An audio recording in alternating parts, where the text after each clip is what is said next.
What's up, hobby friends? My name is Casey and welcome to another miniature rescue. Today, we're going to take a look at some pretty cool models and paint one of them, because yeah.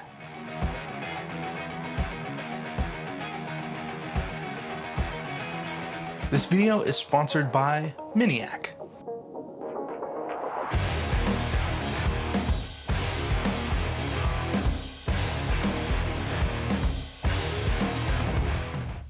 So Scott over on the Miniac channel is about to start a very promising Kickstarter campaign, and he asked me if I'd be willing to show off some of those models and talk a little bit about it. Well, recently I also put out a video talking about the importance of a palette cleanser in miniature painting. Doing something out of the ordinary just because you want to, and not let the work of the hobby get in the way of the pure joy of sitting down and just painting something for the fun of it. I decided to continue that theme this week by going completely left field and painting something that is way out of my comfort zone. Out of the 3 75mm display models that are initially available from the Kickstarter, I decided to build and paint the Warrior. This nasty wood elf is a fantastic looking model and really caught my attention when I first saw the lineup of models. In particular, I really like the way he's posed. There's a weird confidence about the model, even though his feet aren't planted securely or even squarely. He looks a little nuts and he's just casually walking forward as if to say, "You're next." The blade on the tongue is also a very nice touch that I'm looking forward to painting in.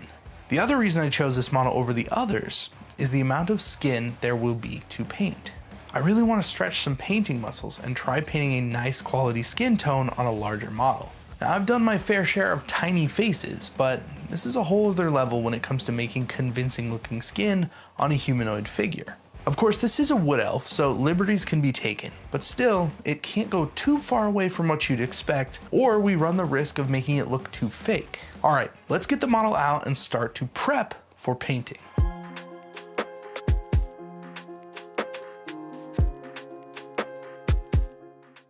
Each model is packaged in a very nice boutique style box with a nice custom label holding it all together. In the box comes a high quality resin cast model in several pieces. It's a little weird opening a model like this. It makes a very enjoyable experience, as well as putting a little bit more pressure on me to do it justice. I was also surprised at the actual size.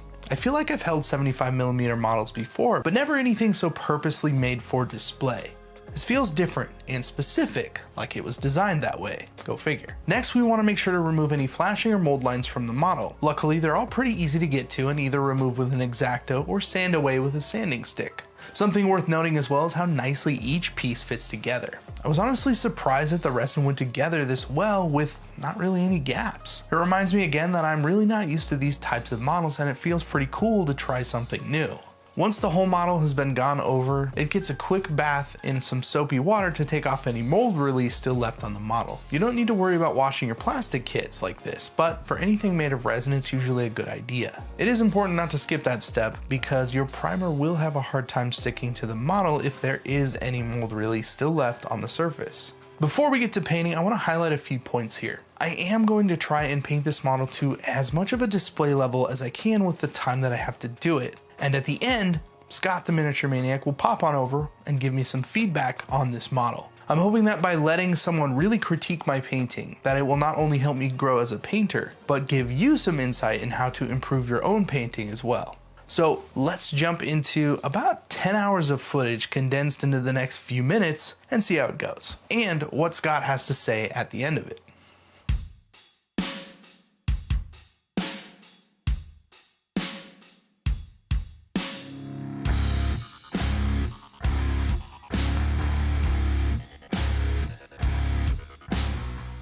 Now that the model is primed, it's time to start laying down some color and making decisions. The first major piece of the model to tackle will be the skin.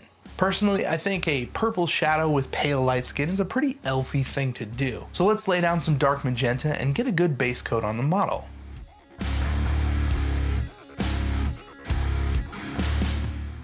After that, I picked up a mid-tone pinkish skin tone and sprayed that almost like a zenithal highlight down the body. The goal is to pick up the raised details and create separation between the shadows and the mid-tone. This will be a really good roadmap for brush painting the volumes and pushing those details. And finally, I use a light pale skin tone to lay down some highlights. A little bit like the last step, but trying to control where the paint is going a lot more. I want to hit those highlights and leave as much of that mid-tone and shadow showing as I can. Slowly building up each area of the model, I put in those highlights until I feel like it pops off the model. And once that's done, we're already almost done with a huge part of the model. A little bit of brushwork to push the highlights and shadows a little more, and hopefully we will come out of this with some really nice skin. Speaking of brushwork, let's get out the wet palette, set it up, and start really getting into this model.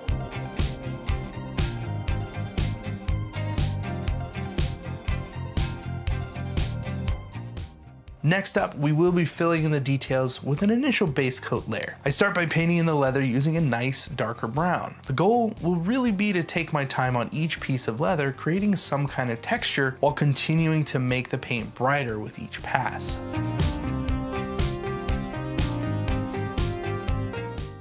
Using the pale flesh tone, I go over the highlight points on the muscles and face. This really brings more definition to these muscle groups. At this point, I'm really trying to push the highlights towards an off-white, and laying down thin lines that follow some of the sculpted muscle detail really brings out the shapes. There will be a little bit of back and forth bringing in those highlights, followed with some thin glazes of that shadow color to blend it all together, but I feel pretty good about the skin overall. That being said, I still come back to parts of the skin for the entire process. Pretty much any time that I think something could use a little more work. So I want to mention that now in case something starts to change a little bit over time. Something that really helps me when I'm trying to spend more time on a model than I normally would is to get each piece to a certain level and then move on for a little bit. For example, the leather will get a base coat and a little bit of a highlight, and then I'll move on. This keeps me interested and motivated to keep going. If I can get paint on every part of the model, then it really feels like I'm getting closer to figuring out how this model should look.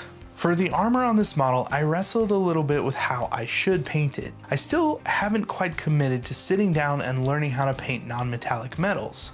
And I really don't want this model to be the guinea pig for that experiment. I already have my hands full with the skin on the model, so I don't want to overload myself. What I decided to do, however, was to give the metals a look like non-metallic metal, but still using true metallics. What I mean by that is we start with a dark metallic gray color, establish those shadows. Then matte varnish everything so it's essentially just a gray color. Follow that up with some edge highlights and specular highlights with an extremely bright silver color, and you have something that looks a lot like non-metallic metal.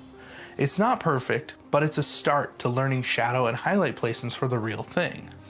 Coming back to the leather, I'm going to introduce some orangey brown into the mix. I went orange because I think it will play off the purple shadows really well and bring in more contrast to the model. Admittedly, I also have the most experience painting leather with orangey browns, and I feel like it'll turn out a little bit nicer if I'm in my comfort zone for this part. Hopefully that'll pay off. For maximum contrast between the skin and hair of the model, I really want him to have dark black hair. I feel like this makes the most sense for the model and it fits that dark wood elf theme pretty well.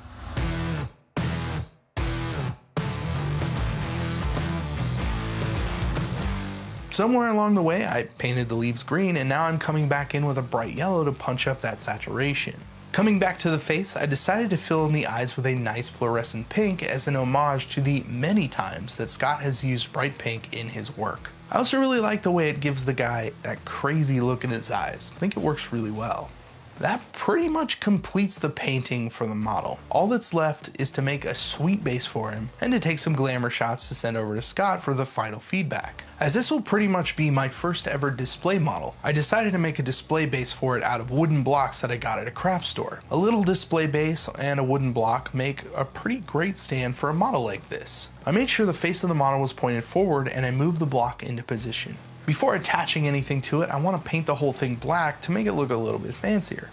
Once dry, I glued the model on top of the base and taped the edges. The reason behind the tape is to try and minimize any glue or other materials from sticking onto the sides. It seems to help, though being careful is probably just as good. I really wanted to get a variety of plants and grasses down on the base in order to accentuate the idea that is already being presented. He's stepping over a dead log that is covered in moss and walking his way through the forest. So I want some green grass, some dead grass, and some moss in the mix. I also included some little rocks that frame the scene and bring your eye towards the model. Nothing too over the top, but it all comes together and gives this model a pretty cool scene to walk through.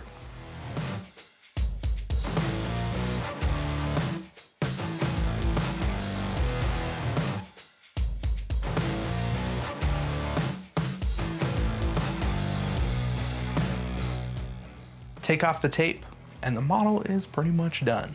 In all honesty, I think this is definitely one of the nicer models that I painted, both in quality of the model and in the approach to the way I painted it. I feel like there are a lot of things that I like about the way that he turned out, and other areas where I know I can improve. But let's hand it over to Scott and get that much needed feedback.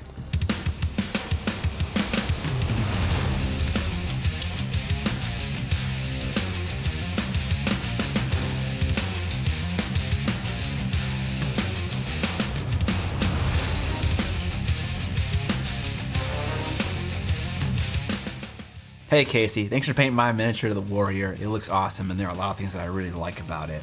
I love how pale the skin is, very, very elf.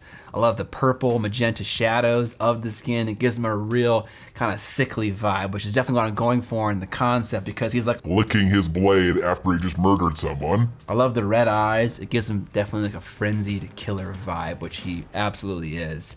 Now, on to some feedback that you could work on.